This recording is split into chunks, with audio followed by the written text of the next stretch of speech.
하나님의 말씀은 로마서 13장 1절에서 7절 말씀 되겠습니다. 로마서 13장 1절에서 7절 말씀 함께 봉독하겠습니다. 각 사람은 위에 있는 권세들에게 복종하라.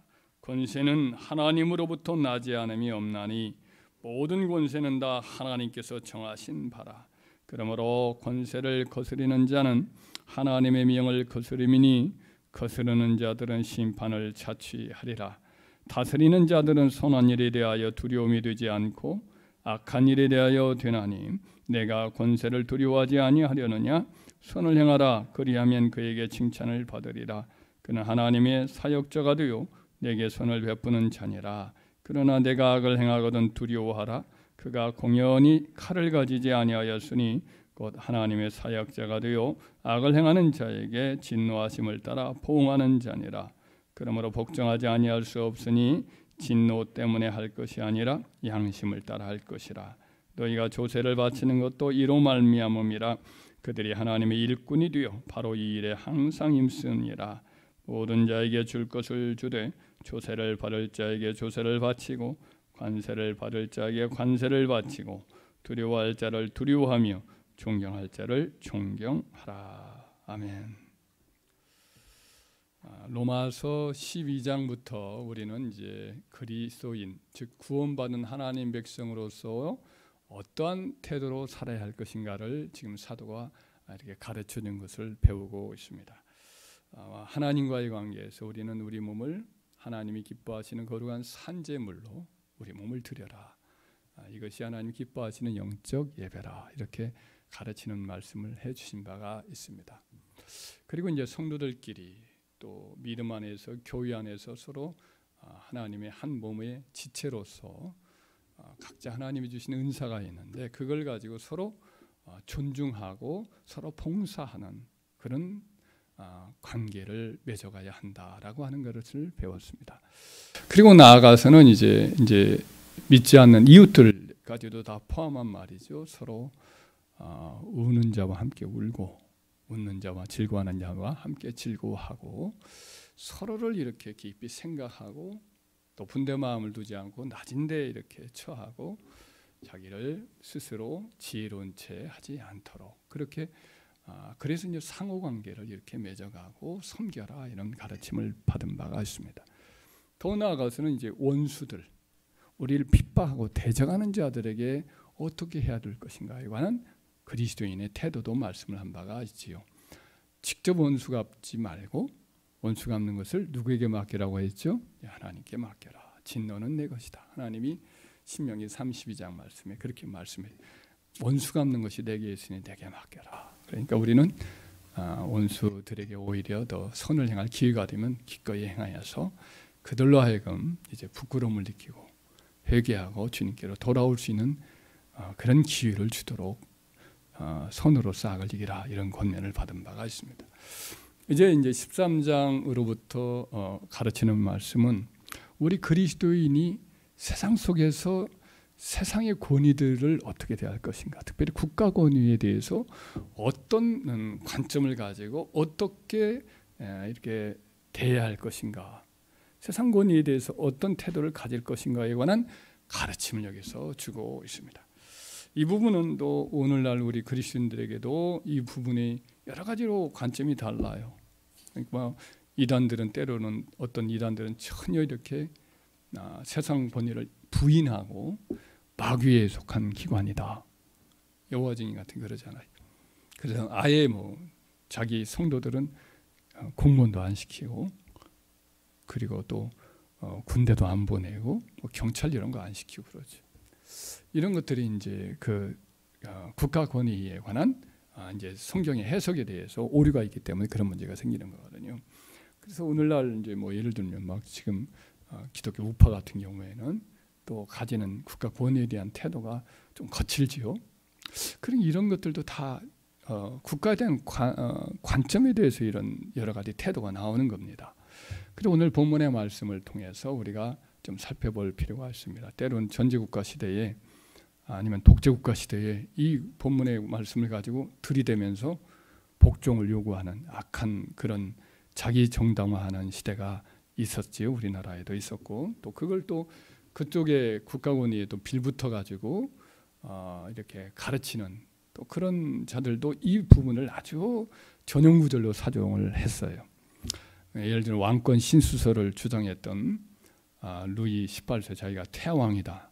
그러면서 자기의 왕권 하나님부터 온 것, 이것은 이제 왕권 신수설이라고 그래요. 국가적인 어떤 사상으로는 왕권이 하나님으로 받았다. 그 말은 맞아요. 그러나 자기의 모든 것이 다 옳다고 주장하는 근거로 제시하고 있단 말이에요. 다 백성들에게 절대로 무조건 복종하려는, 이거 다 이제 국가 권력에 대한, 국가 권위에 대한 관점에 이렇게 문제가 있을 때 이런 문제가 생깁니다. 그래서 오늘 본문의 말씀을 잘 같이 가르침 우리가 살펴보면서 균형 잡힌 이런 태도를 갖는 저와 여러분 되길 바랍니다.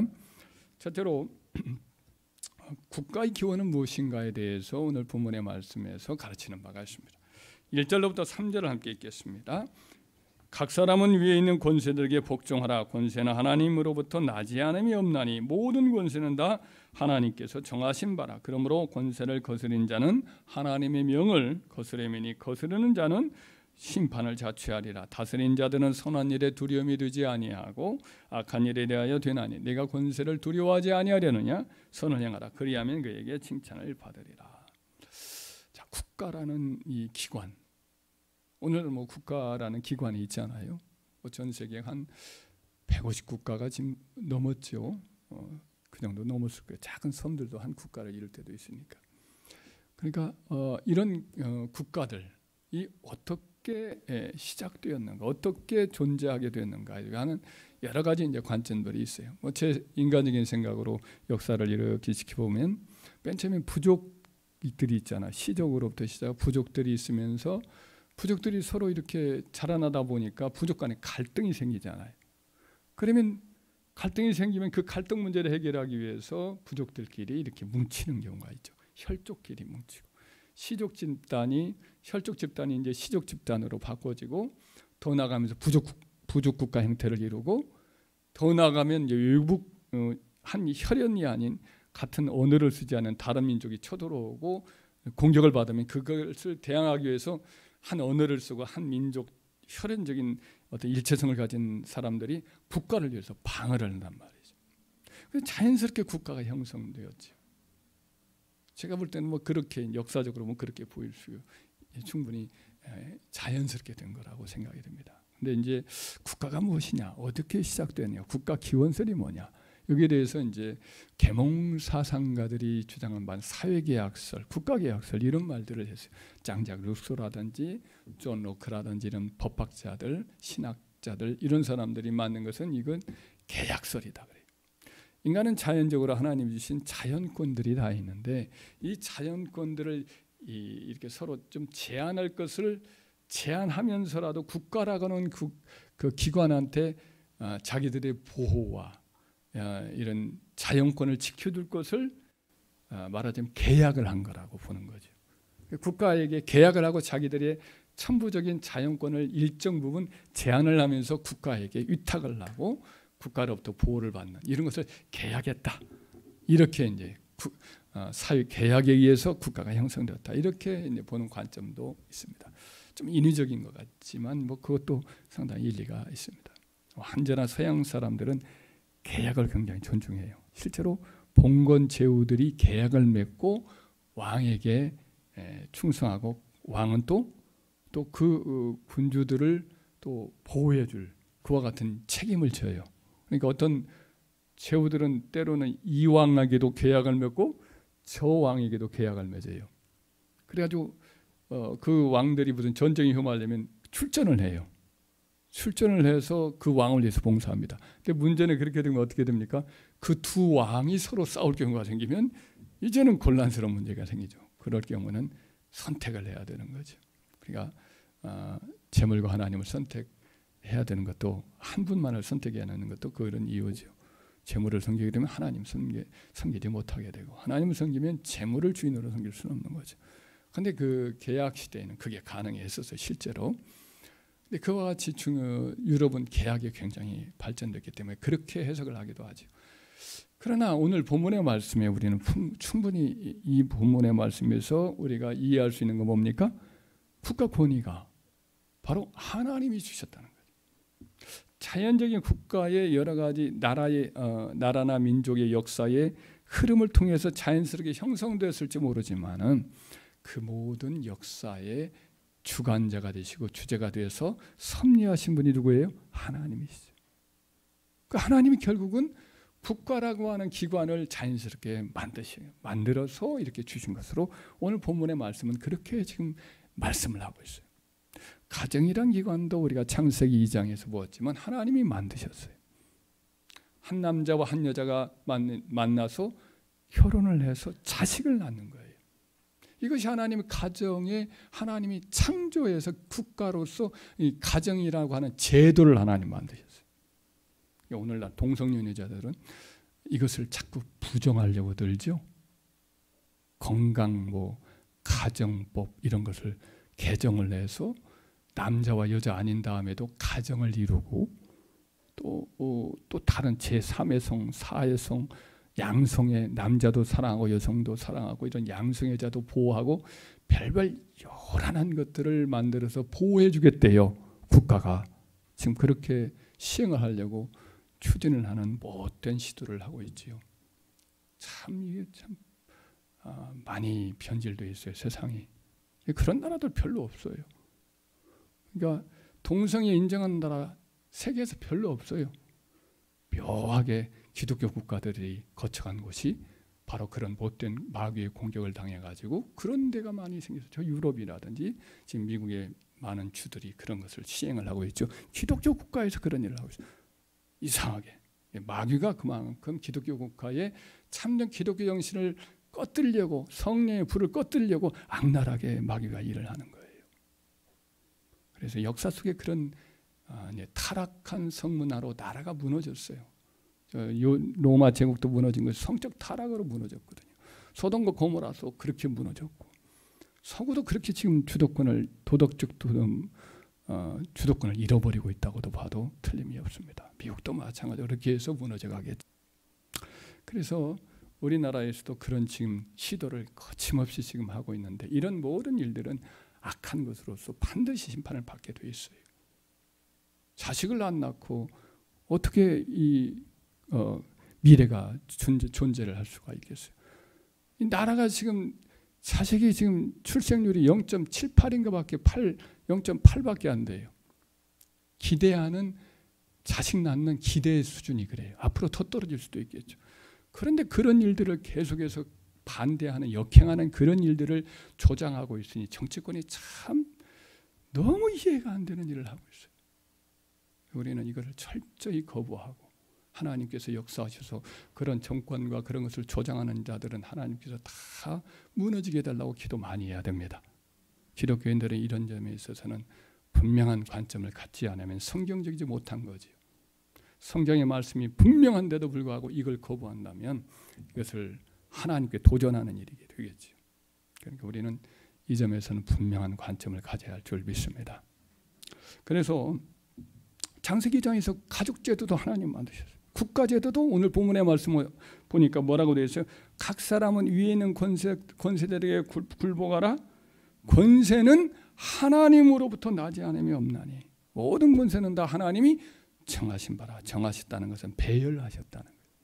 하나님이 그와 같이 배열을 하셨어요. 큰 국가, 작은 국가, 황제, 군왕, 또는 제후, 행정의 총독 이런 것들 다 하나님이 배열을 하셨다는 거예요. 권위 질서에 따라 하나님이 정해서 세워진 것이에요. 결국은 국가라는 제도도 누가 세운 거예요? 하나님이 세운 것이라고 여기서 말씀을 하고 있는 거지요. 그런 점에서 국가는 하나님이 주셨다. 이 관점을 우리는 이해해야 될 줄, 받아들여야 할 줄 믿습니다. 성경이 말씀하고 있으니까 본문 말씀에서. 그러면 이제 두 번째로 국가와 교회 간의 관계는 뭐냐 이거예요. 우리가 국가를 분명 여기서 하나님이 세우셨다라고 그렇게 우리가 1절, 2절에서 해석을 했습니다. 교회는 어때요? 교회는 누가 세우셨어요? 하나님 세웠죠. 예수님 오시기 전에 교회는 어디가 교회죠? 이스라엘이라고 하는 민족 국가가 곧 교회예요. 아브라함과 이삭과 야곱의 자손들로 구성된 이스라엘이 교회죠. 그래, 하나님이 그 국가 교회인 그곳에 하나님이시고 완 그냥 하나님이 세워서 하나님의 백성 섬기는 목자지요. 목자장이신 하나님이 목자를 세워서 자기 백성들을 관리하면서 하나님이 친히 다스린 나라가 이스라엘 백성들이에요. 이게 국가 교회로서의 이렇게 형태죠. 재정 일치 사회죠. 그런데 이 국가와의 교회의 관계는 그럼 어떻게 되느냐? 역사를 이렇게 보면 여러 가지 이제 역사나 이렇게 보면 몇 개의 유형이 있습니다. 예를 들면 국가가 교회를 지배하는 그런 관계가 있지요. 국가가 교회를 지배하는. 이 영국을 하나로 예를 들면 영국의 성공회가 이제 세워지는데 이 영국의 왕이 헨리 8세로 기억하는데 이분이 이제 수장령을 발표를 해요. 자기가 자식이 없으니까 이혼을 로마 교황청이 허락을 안 하니까 이혼을 자기 마음대로 하고 자식을 낳으려고 여러 아내를 이혼을 하고 막 아내를 낳고 이런 일을 해요. 그런 세속적인 목적으로 이제 캐톨릭과의 관계를 끊어요. 그리고 자기가 직접 독립을 해버려요. 영국의 교회는 더 이상 이제 로마 가톨릭과 관계를 끊는다 하면서 자기가 머리가 돼버려요. 교회에 이제 우두머리가 되는 거예요. 그러니까 교회 여러 가지 이제 가르치는 여러 사람들, 추기경 이런 사람 자기가 직접 이제 임명을 하는 겁니다. 교리적으로나 여러 가지 법제적인 것도 자기가 이제 결정을 해서 이렇게 명령을 내려요. 그걸 로마 교회가 받아들였어요. 왜냐 그 당시에 캐톨릭이 많이 타락을 했기 때문에 로마 교황도 여러 면에 실수를 하고 잘못을 하고 그러니까 이것 때문에 이제 끊어진 거죠. 그런 가운데 이제 로마의 이제 영국의 왕들이 이제 권위가 아주 강력해졌죠. 자기가 말하고 있는 교리나 또 교회 예식을 어기면 국가 말을 안 들으면 어때요? 이것은 이제 처벌을 하고 감금을 하고 금지를 시켰어요. 이런 일들이 있었기 때문에 이제 그 이전에 그러니까 그와 같은 상황에 대한 저항운동 이전에 이와 같은 관계, 그 국가가 교회를 지배하는 관계죠. 그렇게 보는 거죠. 그러나 이제 반대로 교회가 국가를 지배하는 관계도 있어요. 중세교회가 그랬어요.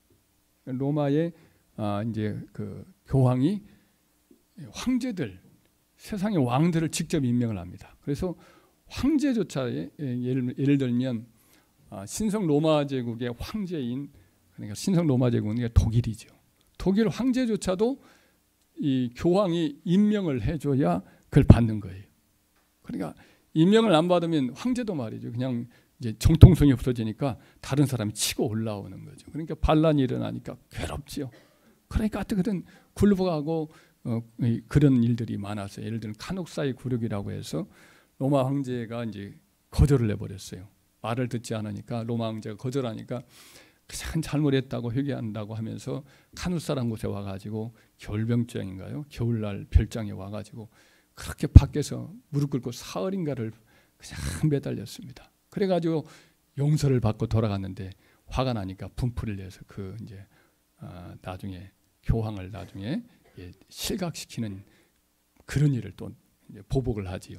그런 일들이 있어요. 여하튼 교황의 권세가 아주 대단해서 교회가 대단했어요. 이와 같은 관계가 있어요. 또 관계는 어떤 관계가 있겠느냐 하면 서로 일측 관련을 하지 않는 거예요. 완전히 배제하는 거죠. 국가는 국가기관, 교회는 기관으로서 방임하고 서로 간섭하지 않은 서로 배타적인 관계를 유지하는 거죠.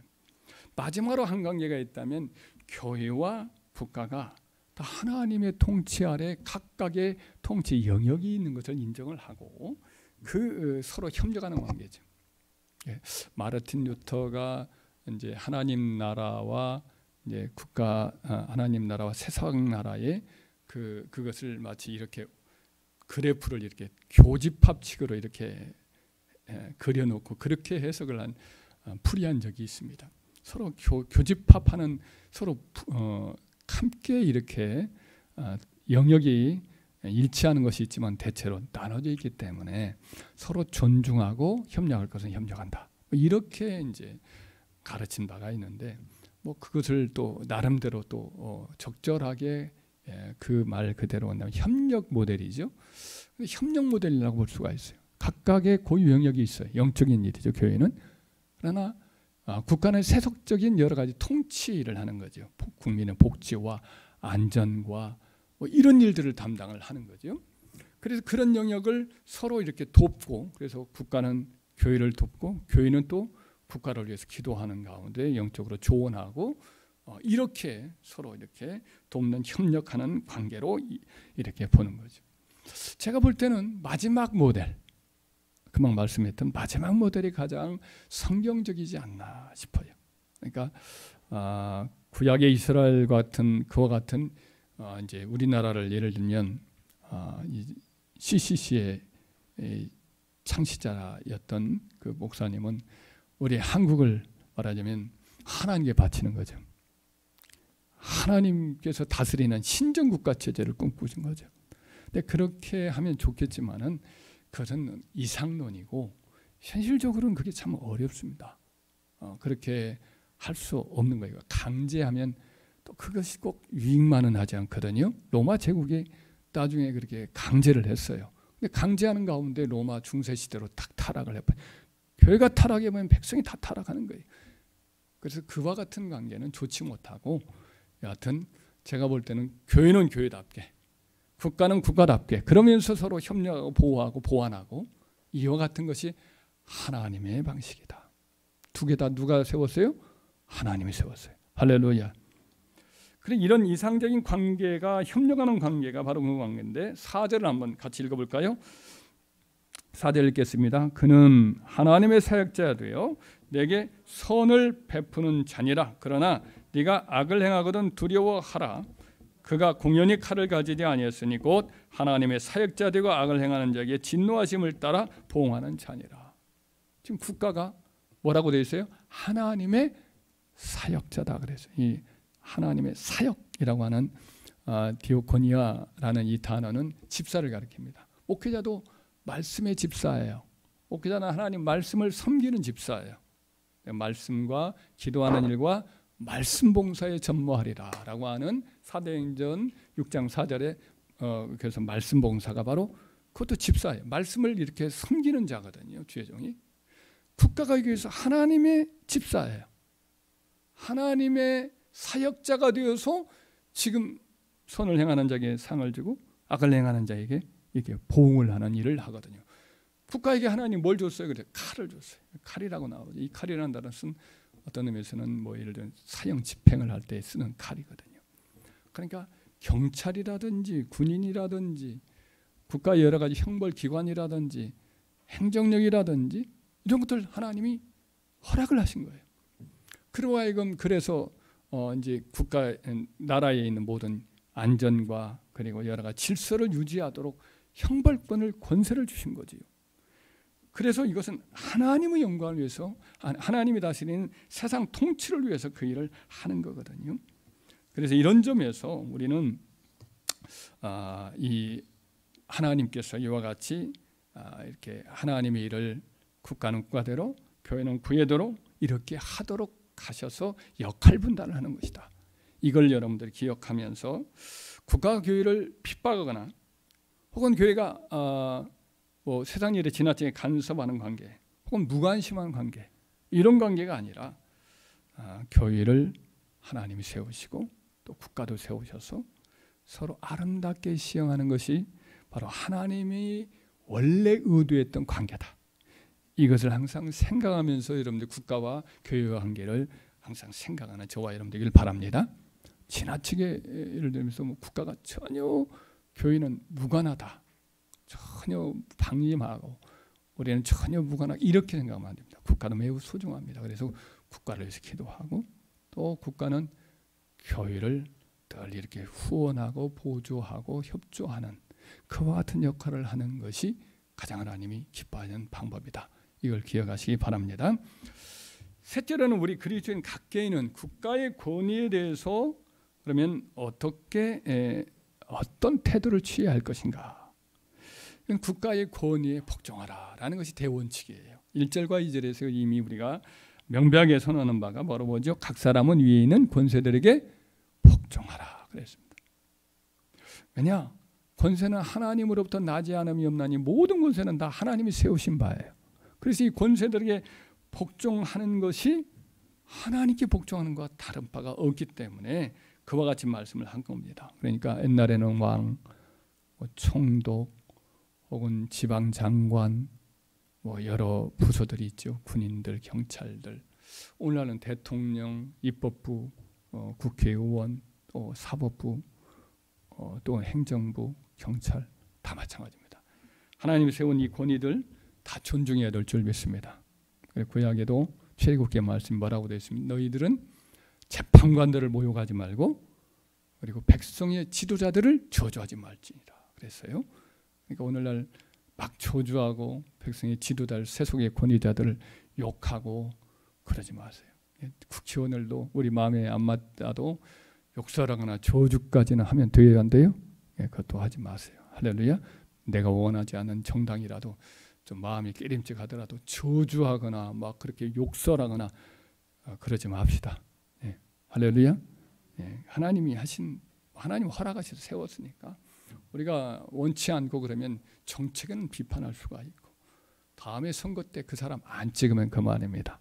그러니까 그 이상의 우리가 막 욕을 하거나 저주하거나 막 온갖 막 독설을 퍼붓거나 막 그럴 때까지는 안 됩니다. 그렇게 해서는 안 돼요. 하나님이 어차피 세운 거니까 우리를 통해서 하나님 또 세워 가시는 하나님의 일이니까 그건 하나님께 맡기고 우리 하나님 세운 권위니까 존중하는 것이 우리의 태도인 줄 믿습니다. 그래서 베드로 사도도 똑같이 말씀을 해요. 인간의 모든 제도를 주를 위해 순종하되 혹 위에 있는 왕이나 혹은 그가 악행하는 자를 징벌하고 선행하는 자를 포상하기 위해 보낸 총독에게 하라. 이는 선행으로 어리석은 자들의 무식한 말을 막으시는 것이라. 너희는 자유가 있으나 그 자유로 악을 가리는 데 쓰지 말고 오직 하나님의 종과 같이 하라.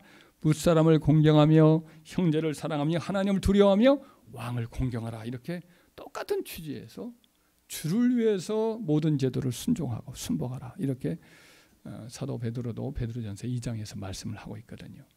똑같은 취지예요. 그 당시가 로마의 지도자들이 아주 악할 때입니다. 사도 베드로나 바울이 이 편지를 쓸 때가 그때 이제 로마 황제가 네로라고 보면 크게 다를 것이 아닐 거예요. 그 이전의 황제도 다 악하였지만 네로 황제는 아주 악해요. 도덕질, 뇌물을 얼마나 또 챙기고 또 동성연애를 얼마나 많이 하고 어머니도 죽이고 아주 페르나예요. 그런 시대예요. 기독교를 핍박할 때예요. 그런데도 베드로도 그렇고 바울도 그래요. 원칙적으로 말을 해요. 구체적으로 이렇게 막 줄줄줄 안 하고 원칙적으로 말할 때 하나님 위해서 세운 권위에 복종하라. 주를 위해서 순종하라. 이렇게 말을 해요. 이 점에서 네로보다는 낫지요. 우리가 지금까지 모셨던 대통령들이나 지도자들이 네로만큼 합니까? 그죠? 지탄받고 사퇴했던 사람들이 네로만큼 합니까? 그렇지 않잖아요. 그런 상황에서도 위에 있는 권세자들을 주를 위하여 순복하라 라고 했으니까 국가 제도를 하나님 세웠으니까 그런 점에서 우리가 존중하는 태도를 잃지 않기를 주의 이름으로 축원합니다. 그럼 넷째로는 국가 권위에 복종하라는 이 명령은 한계가 없는 것인가? 무조건적인 복종인가라는 거죠. 그 점을 한번 생각해 볼 필요가 있습니다. 국가 권위가 하나님으로부터 나지 않음이 없으니까 모든 국가 권위에 모든 공권력 행사에 무조건 복종해야 하는가? 외의도 없고 제한도 없는가? 그렇지는 않습니다. 바로 이 1절에 그 열수가 있어요. 이 국가 권력은 누구로부터 나왔다고요? 하나님으로부터 나왔어요. 하나님이 주신 거예요. 하나님이 주셨기 때문에 결국은 어때요? 하나님의 법에 그들이 제한을 받는 거예요. 위에 있는 상관들에게 복종하라. 그러면서 또 하는 말이 너희들도 너희들도 이제 부하들 밑에 있는 종들이나 이런 사람들을 온유함으로 대하라. 이는 너희 위에 상전에 하늘에 너희 위에 상전에 계심이라. 이렇게 말씀을 하거든요. 에베소서에 보면 모든 이들의 상전이 있습니다. 국가 권력의 왕 위에 또 누가 있어요? 하나님이 계세요. 하나님이 법이 계세요. 하나님의 통치 원리가 있어요. 그러니까 왕들은 국가는 하나님의 뜻대로 이렇게 통치를 해야 되죠. 그게 하나님이 국가를 세운 원칙이에요. 근데 이걸 어긋난단 말이죠. 그러니까 하나님을 대적하고 하나님의 계명을 거부하고 하나님의 법을 집행하는 것을 말하자면 반대로 행하고 교회를 파괴하고 이런 일을 한단 말이죠. 그러면 그리스도인들은 어떻게 하겠어요? 권위가 서로 충돌하죠. 국가 권위와 하나님의 법이 충돌을 해요. 그럼 어느 법이 더 상위법입니까? 하나님의 법이 상위법이죠. 그렇기 때문에 이때는 아무리 국가의 법이 있지만 하나님의 법이 우선하기 때문에 우리는 하나님의 법에 순종해야 되는 거예요. 그래서 하나님의 법을 거스리는 국가법을 사도들이 어떻게 했어요? 불순종했어요. 예를 들면 이제 사내들인 공예의원, 그리고 이제 유대 사회 이스라엘의 말하자면 종교의 최종적인 권위를 가지고 있는 종교 재판 권위를 가졌죠. 예수님도 사형에 처했던 자들이죠. 그 집행기관이에요. 일종의 사법기관이죠. 근데 그 사법기관 앞에서 이제 예수의 이름으로 절대로 전도도 하지 말고 언급을 했어요. 예수의 이름 말하지도 말라고 그랬어요. 그랬을 때 사도 베드로와 요한이 뭐라고 그들에게 당당하게 선언을 합니까?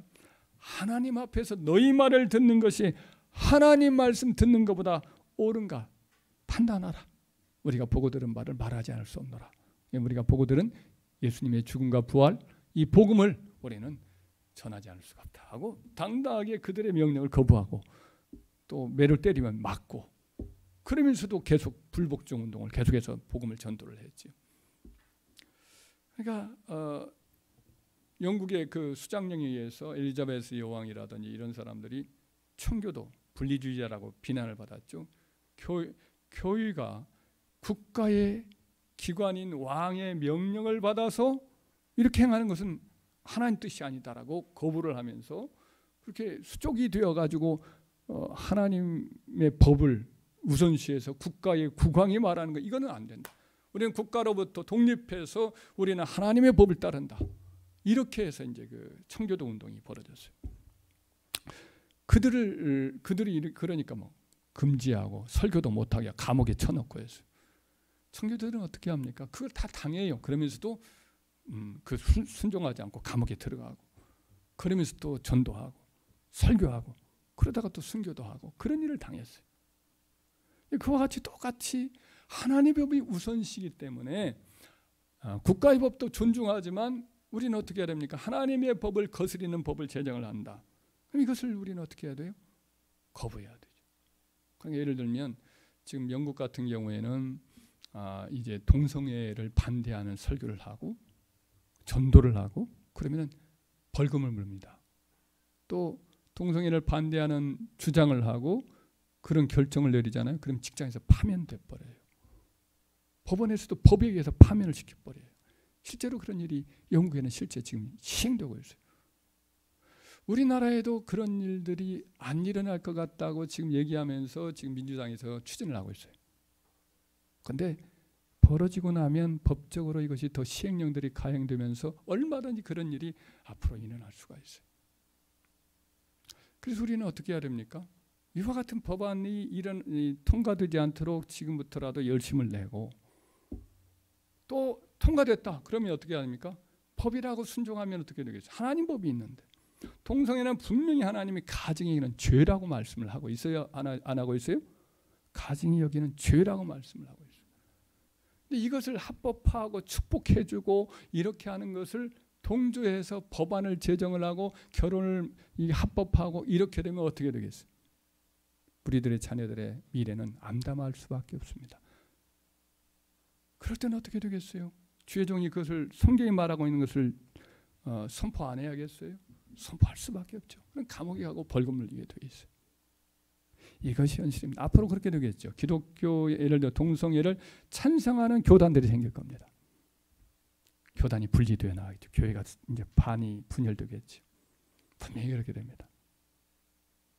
한국 사회도 마찬가지 그렇게 될 것입니다.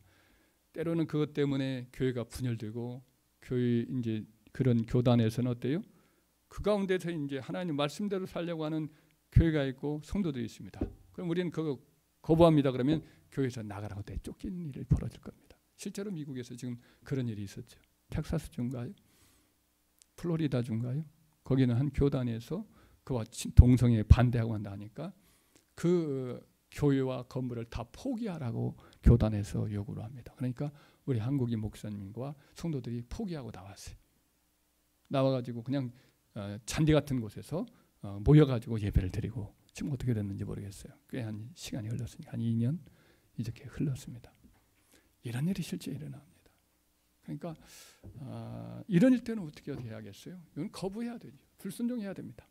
시위를 하고 물론 이것이 테러를 벌이거나 혹은 뭐 어떤 막 이렇게 무슨 뭐 폭력을 저질러거나 이럴 수는 없습니다. 뭐 악을 쓰면서 막 저주를 하고 이럴 수는 없습니다.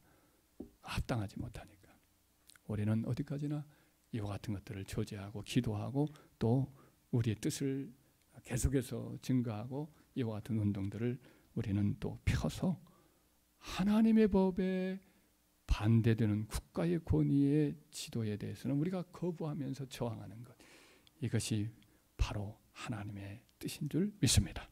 그게 한계예요. 그게 이제 아까 말한 국가 권력의 한계인 거죠. 교회를 파괴하고 무너뜨리는 저 중국의 공산주의 정권 같은 경우에 그런 경우에는 우리가 분명히 말하지만 기도하면서 저 중국에 있는 형제들을 위해서 돕고 그 형제들도 역시 그와 같은 것에는 계속해서 이제 저항하면서 믿음으로 싸워 나가야겠죠.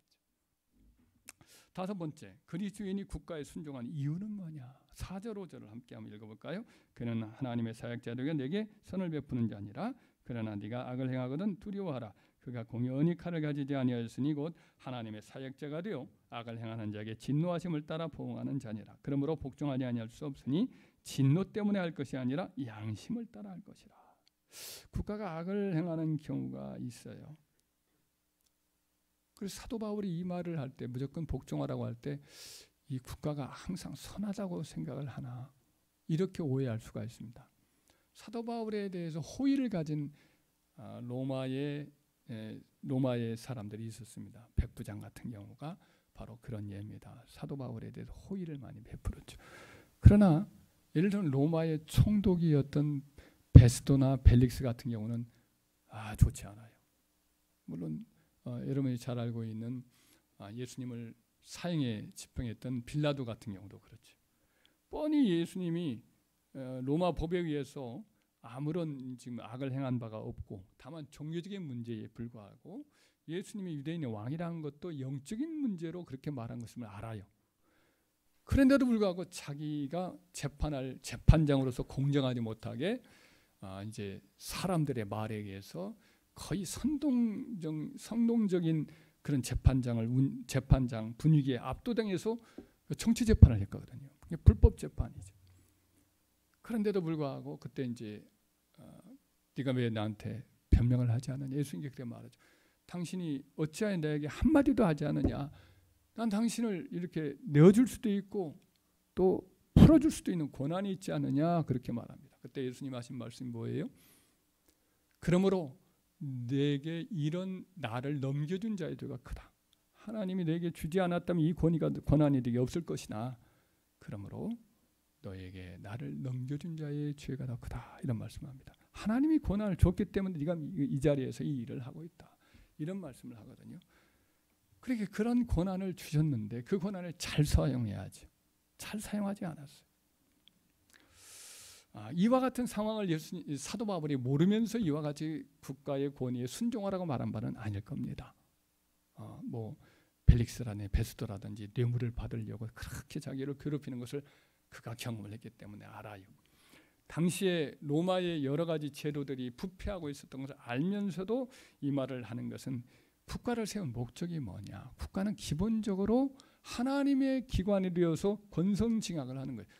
선은 권하고 악은 징벌하는 것이 하나님이 세운 근본 목적이고 이유이기 때문에 그렇다는 거죠.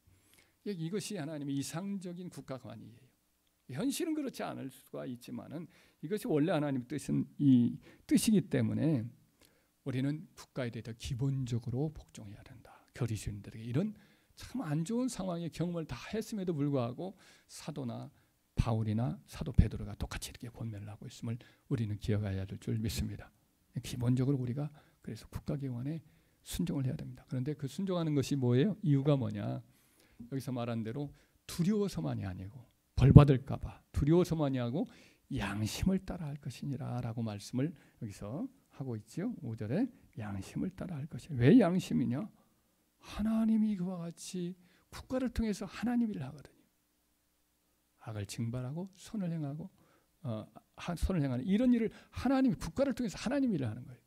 그렇기 때문에 우리는 이 국가가 하는 일이 또 신앙과 우리의 양심에 부합하기 때문에 우리는 나라에게 복종하는 것, 명령에 이렇게 국가에서 요구하는 것에 순종하는 것이 내 양심과 신앙에 따라서 행하는 합당한 태도다.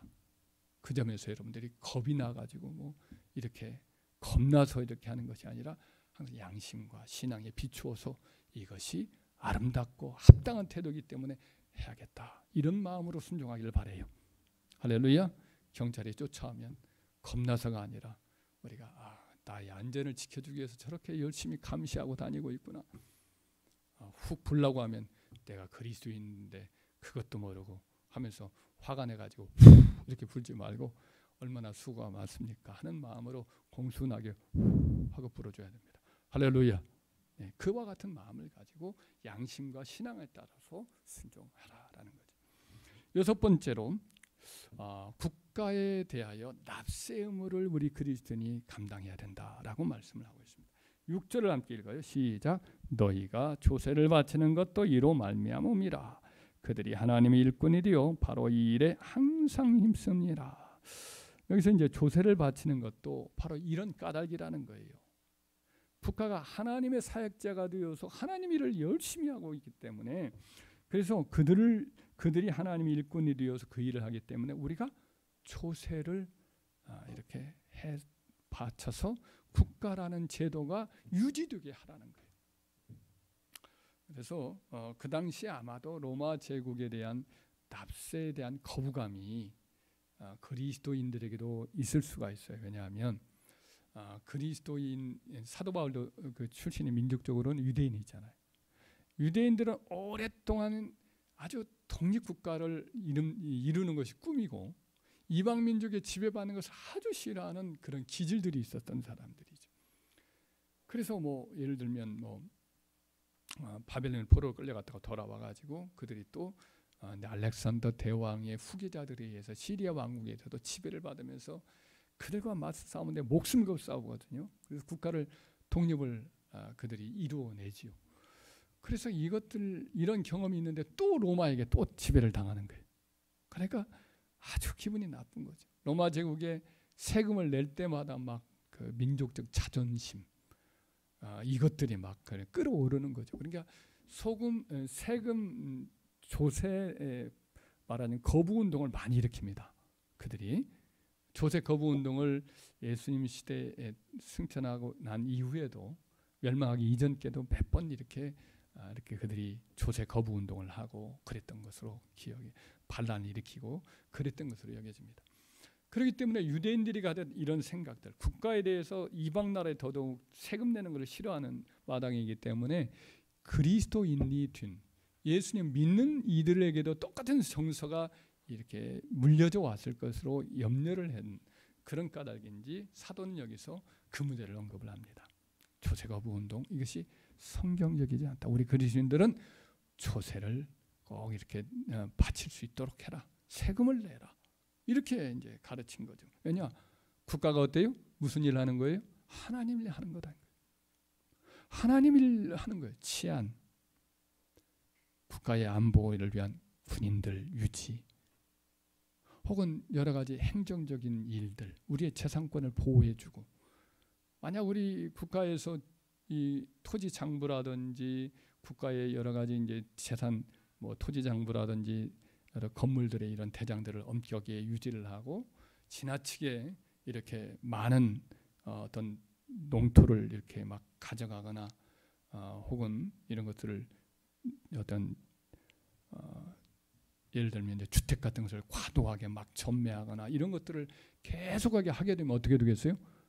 그야말로 성경에서 말했던 시대에 이사야 선지자나 이럴 때에 끝없이 그냥 논밭이 자기 한 사람 것이 될 수 있어요. 집들도 누가 다 전적으로 다 사서 독점할 수가 있단 말이에요. 근데 국가에서 이런 걸 잘 조정해 줘서 부가 불공정하게 한쪽으로 편중되지 않도록 막는 일들을 이런 일을 계속하는 일들을 하잖아요. 지금 국가도 그 문제가 지금 가장 큰 문제 아니에요. 지금 우리나라에서도 지금 토지 문제, 주택 문제 때문에 골머리를 앓으면서 하는데 해법이 없어서 지금 고민 중에 있잖아요. 우리 지금 대통령이나 강요들이 그것 때문에 고민을 얼마나 하겠어요. 뭐 안 되려고 하겠어요. 지금 대통령, 국토부 장관 이런 분들이 잘하려고 하지만 안 되는 거예요. 그것은 우리가 인정해야 됩니다. 실력이 부족할 수는 있어요. 그러나 잘하려고는 하지만 안 되는 걸 어떻게 해요? 그죠? 이것은 우리는 기억하고 훌륭한 이제 자원이 생기고 좋은 사람이 세워지고 그렇게 해서 좀 좋아지긴 하지만 의도는 나쁘게 하려고 하겠냐고요. 그런 점에서는 국가가 이런 일도 애를 쓰기 때문에 우리가 지금도 이렇게 유지가 되고 있는 것은 사실입니다. 이 모든 일을 할 때는 어떻게 하겠어요? 공무원이 있어야 되고 이런 일들을 막 할 수 있도록 여러 경찰이나 군인이나 혹은 여러 이제 부서들이 또 역할을 해야 되기 때문에 다 이게 뭘로 되는 거예요? 우리들의 세금으로 유지가 되는 거예요. 세금 없이는 될 수가 없어요. 그래서 조세를 우리 그리스도인들이 당연히 내야 되는 것을 믿으시기 바랍니다. 할렐루야. 우리가 여러 가지 지방세도 내고 국세도 내고 뭐 차량은 차량 뭐 세를 내고 환경 또 오염을 향한 환경세도 내고 많은 세금이 붙습니다. 그러나 이 세금들이 다 어떤 의미에서는 그렇게 써서 유지가 되는 거예요. 갑자기 저도 의료보험비가 막 올라가요. 그래서 이거 결국은 어떻게 돼요? 의료보험비가 이렇게 올라가는 것도 있지만 그만큼 없는 아주 어려운 사람들이 이걸 나눠 쓰는 것은 있어요. 그렇죠? 그래서 어려운 분들에게는 혜택이 또 돌아가는 점이 있기 때문에 다 그런 것들이 다 무조건 불평만 할 일은 결코 아닙니다. 나라를 위해서 국가가 이와 같이 하나님의 시행자가 돼서 하는 일이기 때문에 우리는 이해하고 협조하는 것이 합당한 태도인 줄 믿습니다. 오늘날 이제 종교세 문제 때문에 좀 문제가 몇 년 전에 일어나서 결국은 모든 뭐 승려라든지 신부라든지 또 목회자들은 다 이제 세금을 냅니다. 저도 내고 있고 몇 년 전부터 계속 내고 있어요. 그거 참 신경 쓰이더만요. 1년에 한 4번씩이나 이렇게 세무서에 연락을 하게 되고 국세청에 또 뭐 내고 막 아주 신경이 많이 써요. 없던 일을 하니까 그런 것들은 많이 신경을 쓰입니다만은 그러나 그럼에도 불구하고 그 생각을 해보면 장사하는 분들 매달 내는 경우도 있죠. 반기별로 내기도 하고 매달 내기도 하고 참 장사하기도 어렵고 사업하기도 어려운데 참 어려움이 많구나. 세무서에 가서 봤더니 한 분이 와서 내가 의도한 바가 아니고 어쩌고 하면서 변명을 하면서 내가 꼭 내겠습니다 하고 돌아가는데 참들 고민들이 많겠구나. 자기 장사도 잘 안 되는데 세금도 또 내야 되고 고민들이 많구나 라는 것을 제가 피부로 현장에서 느끼곤 했습니다.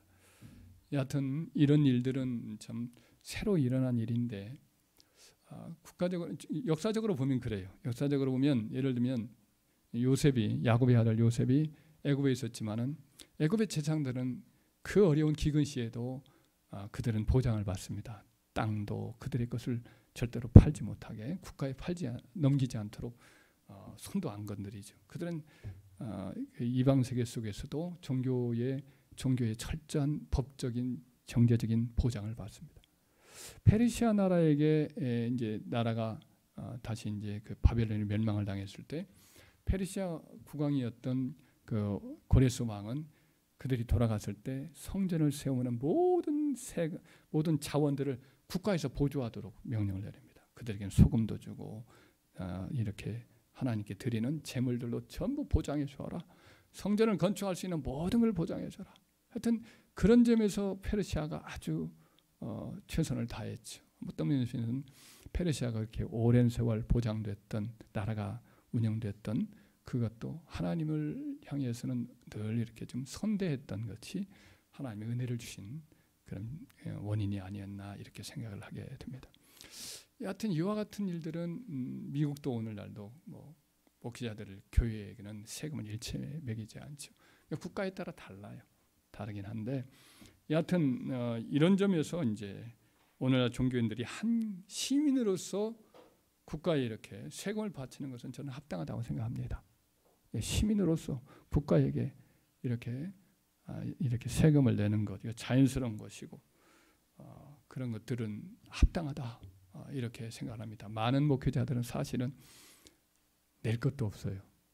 많은 목회자, 제 동기 목사님도 같이 이제 이렇게 세금 내러 가거든데 그분은 낼 것이 없어요.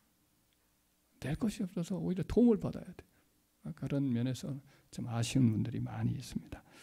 여하튼 우리는 조세를 나라에 바치는 것 당연한 거다. 왜냐? 국가가 하나님이 하기 때문이다. 이것을 기억하고 기꺼이 이렇게 세금 낼 때 인색한 마음이 아니라 즐거운 마음으로 우리가 돼야 할 줄 믿습니다. 마지막 한 가지, 하나님께서 배열하신 모든 권위에 대해서 존중하자는 겁니다. 7절을 함께 읽겠습니다. 모든 자에게 줄 것을 주되 조세를 받을 자에게 조세를 바치고 관세를 받을 자에게 관세를 바치고 두려워할 자를 두려워하며 존경할 자를 존경하라. 그래서 조세라는 것은 이제 국가에서 뭐 법인세, 인두세, 뭐 재산세 이런 것을 말합니다. 오늘날 뭐 그 말에 많이 찾아오는 종합부동산세, 종부세 다 여기에 이제 해당하는 것이 조세겠죠. 근데 관세라는 것은 통행세를 말합니다. 이제 여러 가지 물품 이제 거래 이런 것을 할 때 통행료를 내고 그 당시엔 통행료가 많았어요. 그런 것들을 내는 것을 다 가르치는 모든 세금을 바치라는 거예요. 국가에 지방 정부에 바치라. 그러면서 이제 원리를 말합니다. 모든 줄 것은 모든 자에게 줄 것을 줘라. 그 사람에게 마땅한 것이 물질이면 물질을 주고 국가에게 세금이라면 세금을 주고 그 사람에게 명예라면 명예를 주고 그 사람이 받아야 할 존경이라면 마땅히 그 존경을 주라는 거예요. 하나님은 모든 것들을 세상을 다스리는 권위, 질서, 체계를 주었기 때문에 그에 합당하게 권위를 존중해 주라는 거예요. 그러니까 학교에서는 학교 선생님에게 권위를 존중해 줘야 학교가 사는 거예요. 오늘 아이들이 막 서로 학교 폭력을 하잖아요. 옛날에는 학교 폭력을 하기도 전에 선생님한테 맨날 두드러 맞으니까 아이들은 어때요? 그럴 새도 별로 없었을 수도 있어요. 애들 그냥 인권 존중해 줬다고 했더니 애들이 서로 그 짓을 하고 있어요. 그죠? 무섭게 빈간적인 행태를 벌이고 있잖아요. 옛날에는 선생님들 무서워가지고 그런 거 못했는데 요즘은 선생님들은 기죽어 사는데 애들한테 맞고 사는데 아이들이 악랄한 일들을 서로에게 행하는 일을 봐요. 참 인간은 어쩔 수 없는 죄인인 것 같습니다. 그래서 학교에서는 학교의 권위를 선생님들의 권위를 세워줘야 돼요. 물론 지나치게 그들의 무작정 보호해 주는 일이 되어서는 안 되겠지요. 그러나 또 이제 학교도 그렇고 예를 들면 뭐 가정에도 또 마찬가지로 합당한 권위를 존중해주고 질서를 따라서 행하고 교회에서도 마찬가지로 하나님 주신 직분에 따른 권위를 인정해주고 존중해주고 그럴 때 이제 질서가 세워지는 거죠. 그 사람의 인격의 문제가 아니라 하나님 주신 권위가 주어졌기 때문에 그렇게 질서를 따라 교회를 세워가도록 하는 거지. 목회자의 인격이 아니라 목회자의 하나님 주신 권위 때문에 순종을 하는 거예요. 따지고 보면 인격은 그 500보에서 뭐 100보나 500보나 똑같아요. 다 죄인이에요. 용서받은 죄인이고요. 다만 하나님이 가르치는 은사를 주셔서 여러분을 섬기는 거고 그래서 가르치는 은사를 받는 거고요.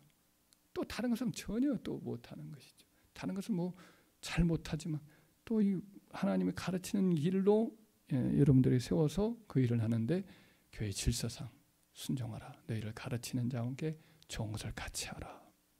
이렇게 갈라디아서 6장에도 가르쳐주고 있잖아요. 그래서 그런 점에서 권위 질서에 합당하게 존중을 해주는 것은 그것이 곧 하나님을 섬기는 것인 줄 믿습니다. 그래서 여러분들의 자녀와 여러분과 모든 사람들이 하나님이 분배해 주신 이 권위들을 잘 인정하고 순종하고 잘 따라가는 것이 하나님이 복을 주시는 비결이죠. 우리와 우리의 자녀들이 이 나라와 우리 자녀들이라는 학교와 직장에서나 모든 부분에서 이와 같이 권위를 존중함으로써 하나님께 복을 받고 형통해지고 이를 통하여 하나님이 다스려가는 아름다운 통치 질서가 이루어지기를 주의 이름으로 축원합니다. 말씀을 기억하면서 우리 다 같이 통성으로 기도하겠습니다. 하나님 아버지 감사합니다. 오늘 로마서 13장 1절부터 7절까지 사도를 통하여 국가와 교회의 관계에 대해서 다시 한번 생각해 보았나이다. 그리스도인들이 그 세속 국가에 대해서 어떤 태도를 가져야 할 것인가에 대해서 사도가 가르치시는 이 귀한 가르침은 아버지의 대원칙을 따라 국가도 하나님이 세운 권위 질서이므로 이를 순종하라 하신 말씀임을 다시 한번 확인하였나이다. 오늘날 모든 권위에 대해서 부정적이고 순종하지 아니하는 거역의 풍토가 참으로 무성한 이 시대에 하나님의 백성들인 우리들이 마땅히 가져야 할 하나님의 말씀에 대한 존중감을 가지고 이 말씀을 대하였습니다. 아버지 하나님이 우리의 정파적인 견해나 우리들의 여러 가지 개인적인 여러 가지 생각과 경험을 통하여 우리가 행하지 않도록 하시고 참으로 하나님의 말씀에 따라 바른 견해를 가지고 오늘날의 세속 국가의 모든 권위와 그 위에 세우신 하나님의 권위자들을 늘 존중함으로 대하는 저희들이 되게 하여 주옵소서.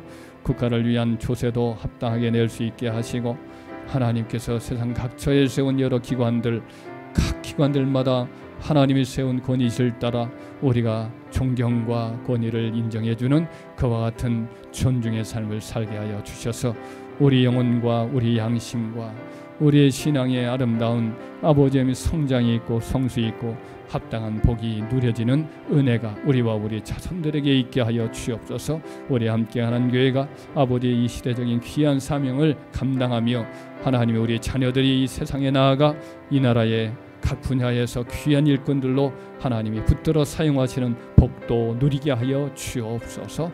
모든 영광 하나님께 돌려드리며 예수님의 이름으로 기도 올립나이다. 아멘. 이제는 우리 주 예수 그리스도의 은혜와 하나님의 사랑과 성령의 교통하심이 오늘 이 자리에 있는 우리 군속들 심령들 위해 영원토록 함께 있을지어다. 아멘.